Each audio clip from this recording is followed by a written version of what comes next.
नमस्कार दोस्तों, मैं विक्रम गहलोत रुद्राणी योगा में आपका स्वागत करता हूं। आज हम बात करने वाले हैं ऊर्जा सिद्धांत पार्ट 2 की। मैंने पहले एक वीडियो बनाया था ऊर्जा सिद्धांत, जिसके अंतर्गत मैंने आपको अष्टांग योग के जो 3 मुख्य जो नियम है वो अब मैंने आपको समझाया था, जिसमें था आसन, प्राणायाम और ध्यान। इसके बारे में मैंने आपको समझाया था और मुख्य रूप से मैंने आपको बताए थे ऊर्जा के सिद्धांत क्या क्या होते हैं। तो मैंने आपको ऊर्जा के सिद्धांत बताए थे मैंने कि जो ऊर्जा के क्या क्या सिद्धांत होते हैं वो शरीर के अंदर क्या क्या लाभ करते हैं। तो वो मैंने आपको बातें समझाई थी। ठीक है, वो वीडियो आप जिसने नहीं देखा है वो जाकर देख सकते हैं। ऊर्जा सिद्धांत के नाम से वो वीडियो मिल जाएगा आपको। आज हम इस वीडियो के अंदर अष्टांग योग के जो 7 नियम होते हैं उस नियमों के बारे में हम बात करने वाले हैं विस्तार पूर्वक। ठीक है, तो देखिए मैं शुरू करता हूँ। देखिए, अष्टांग योग के नियमों को अंतरंग और बहिरंग इन 2 भागों में बांटा गया है। अंतरंग के अंदर जो है वो धारणा, ध्यान और समाधि 3 चीज़ों को रखा गया है। फिर आता है बहिरंग। बहिरंग के अंदर जो है वो यम, नियम, आसन, प्राणायाम और प्रत्याहार इनको रखा गया है। अंतरंग का मतलब होता है जो चीज़ें भीतर की ओर से प्राप्त की जाती है, और बहिरंग का मतलब यह होता है जो बाहर से भौतिक रूप से जो चीज़ों को जो है प्राप्त की जाती है उसके हम बहिरंग कहते हैं। ठीक है, तो देखिए मैंने आपको उस वीडियो में बताया था पहले, वही बात मैं इस वीडियो में फिर बता रहा हूँ कि पहले आपको बहिरंग पर मतलब इनको यम, नियम, आसन, प्राणायाम, प्रत्याहार पर विजय प्राप्त करनी होगी। उसके बाद ही आप अंतरंग यानी इन धारणा, ध्यान और समाधि को प्राप्त कर सकते हैं। मतलब यहाँ तक पहुँचने में आपको बहुत कठिनाइयों का सामना करना पड़ता है। ठीक है, तो आज हम समझने वाले हैं यही इन अष्टांग नियमों को शुरू से। पहला नियम है यम। यम निवृत्ति मूलक है। ठीक है, इनके 5 नियम ये है। नियम यम के अंदर सत्य, अहिंसा, अस्तेय, ब्रह्मचर्य, अपरिग्रह। सत्य, सत्य का मतलब यह होता है कि मन से, वचन से और कर्मों से सत्य का पालन करना ही सत्य कहलाता है। दूसरा है अहिंसा। मन, वचन, कर्म से किसी प्राणी की हिंसा ना करना, किसी प्राणी पर हिंसा नहीं करना, किसी प्राणी की हत्या नहीं करना, किसी प्राणी को नहीं सताना, वही एक जो है अहिंसा के अंतर्गत कहलाता है। फिर आता है अस्थेय। अस्थेय के अंतर्गत इसका मतलब यह होता है दूसरे की वस्तु की जो स्वामित्व है उस वस्तु का अपहरण ना करना, चाहे वो मन से भी क्यों ना हो, वचन से भी क्यों ना हो, कर्म से भी क्यों ना हो।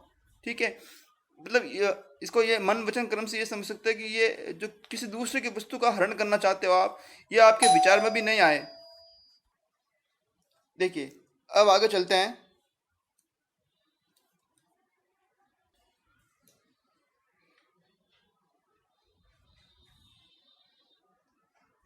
ब्रह्मचर्य, मन, वचन, कर्म से यौन संयम अथवा इसका त्याग करना ही ब्रह्मचर्य का पालन कहलाता है।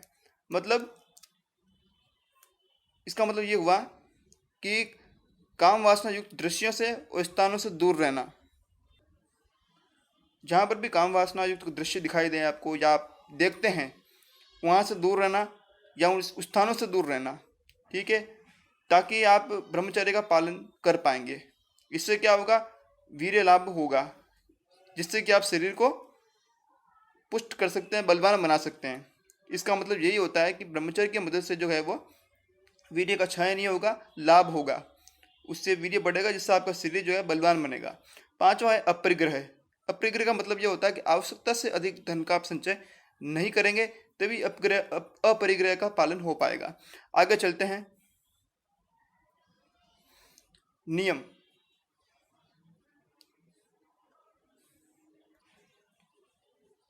नियम के अंतर्गत यह है प्रवृत्ति मूलक। मतलब प्रवृत्ति मूलक मतलब जो प्रवृत्ति होती है उन प्रवृत्तियों पर आपको जो नियंत्रण करना है उसके बारे में इसको ही नियम कहते हैं। जिस प्रकार आप जो आपकी आदतें होती है वो प्रवृत्ति कहलाती है। ठीक है, वो प्रवृत्ति मूलक जो है उनको नियम, प्रवृत्ति मूलक नियम है ये। जैसे पहला है सोच। सोच का मतलब है शुद्धि से। ठीक है, मतलब आप बाह्य शरीर को शुद्ध करना, मलमूत्र इत्यादि से वस्त्रों को शुद्ध करना, मलमूत्र को त्यागना, और उसको साफ सफाई शरीर की रखना, वो सोच कहलाता है। ये आंतरिक शुद्धि भी कहलाती है और बाह्य शुद्धि भी होती है। ये सोच का मतलब ये है, सोच का मतलब शुद्धि से है। ठीक है, और आंतरिक मैत्री भाव रखना, करुणा भाव रखना, यही जो है वो शुद्धि कहलाती है। दूसरा इसमें आता है संतोष। संतोष ही परम सुख है। इस बात का आपको ध्यान रखना है कि संतोष जो है वो हर चीज़ में होना चाहिए। ठीक है, मतलब कर्तव्य का आप पालन कर सकते हैं, लेकिन उसमें अधिक तृष्णा का नहीं होना चाहिए। तृष्णा का त्याग करके ही आप जो है वो आप अपने कर्तव्य का पालन करेंगे, वही संतोष है। तीसरा है तप। तप का मतलब यह हो गया कि हर परिस्थिति का सामना करना, जो अपनी योग्यता के अनुसार जितनी योग्यता होती है, चाहे बालक अथवा हो या वयस्क हो, जो जितनी वो योग्यता उसकी है, उसके अनुसार जिस परिस्थिति में है उस परिस्थिति को सामना करना। क्योंकि कष्टों का सामना करने से ही जो मानसिक और शारीरिक जो है वो बल बढ़ता है। ठीक है, वो जो है वही तप कहलाता है। आगे चलते हैं। स्वाध्याय। ठीक है, कर्तव्य का बोध हो सके इसके लिए आप स्वाध्याय करें।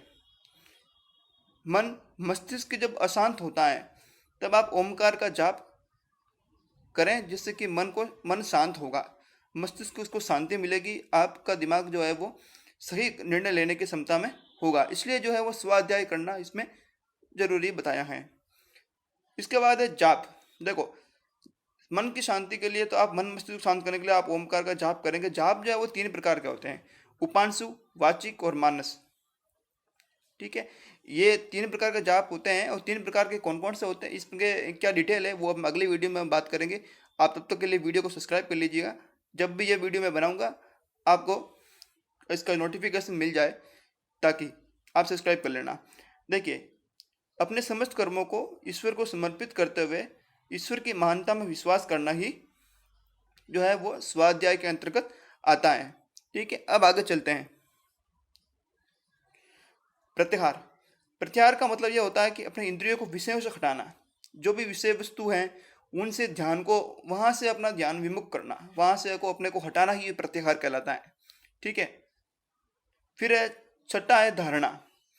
धारणा का मतलब ये होता है कि अब चित्त को एक विशेष स्थान पर केंद्रित करना ही धारणा कहलाती है। जैसे अपन कहते हैं ना कि बड़े बुजुर्ग कहते थे कि ये चीज का धारण कर लें, कहते हैं नियम का धारण कर लें, मतलब नियम को अपनाना, मतलब धारणा मतलब निश्चित करना। चित्त को एक विशेष स्थान पर आप केंद्रित करना, वो ये धारणा कहलाती है। ठीक है, सातवां है ध्यान। ध्यान का मतलब वो होता है कि वही ध्यान एक वह अवस्था होती है जब अन्य वस्तु स्मृति आपके चित्त में प्रवेश नहीं करती है, मतलब आप तटस्थ हो जाते हैं ध्यान के योगी, पूरा उसमें आप योगी जब हो जाएंगे तब आपकी वो वस्तु, बाहरी विषय वस्तु आपके चित्त में, आपके मन मस्तिष्क में प्रवेश नहीं करेगी। ठीक है, ये बड़ी कठिन अवस्थाएं होती है आपके ध्यान, जब आप ध्यान की अवस्था में पहुंचते हैं, उससे पहले मैंने जो आपके जो सारे नियम बताए, मैंने यम नियम आसन प्राणायाम प्रत्याहार तक आप पहुंचते हैं, धारणा तक, तब आपको यह अवस्था प्राप्त होती है, जो कि बड़ी कठिनाई से मिलती है। इसीलिए कहा गया है कि जो पीछे वाले जो जितने हम नियम बताए हैं यहाँ तक, उन सब का जब आप पालन करते हैं तब आप ध्यान की एक सही अवस्था तक पहुंच पाते हैं। ठीक है, इसलिए महर्षि पतंजलि ने इन अष्टांग जो नियमों का है प्रतिपादित किया। इन नियमों के माध्यम से ही आप जो ध्यान की अवस्था तक आप आसानी से पहुंच सकते हैं। ठीक है, आगे चलते हैं। लास्ट अष्टांग योग की जो नियम है वो है समाधि। समाधि मतलब चित्त की एक वह अवस्था होती है जिसमें साधक पूरी तरह से लीन हो जाता है। ठीक है, बड़े बड़े जो ऋषि मुनियों को आप ने देखा होगा, वो समाधि में होते हैं। समाधि की वही एक अवस्था होती है उसमें वो तत्व पूरी तरह उसमें लीन हो जाता है। ठीक है, और वो समाधि होती है, वो समाधि से ही जो है वो मोक्ष की जो मार्ग है वो उससे प्रशस्त होता है। ठीक है, तो आपने आज अष्टांग जो नियमों को, महर्षि पतंजलि द्वारा प्रतिपादित नियमों को मैंने पूर्णतः विस्तार से सरल भाषा में समझाया है। मैं आशा करता हूँ कि आपको समझ में आया होगा, आपको वीडियो अच्छा लगा होगा। ठीक है, ऐसे ही इसी तरह के वीडियो को देखने के लिए हमारे चैनल को सब्सक्राइब कर लीजिए। ठीक है, थैंक यू।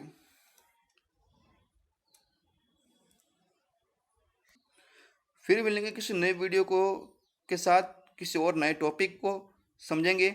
जब तक के लिए नमस्कार।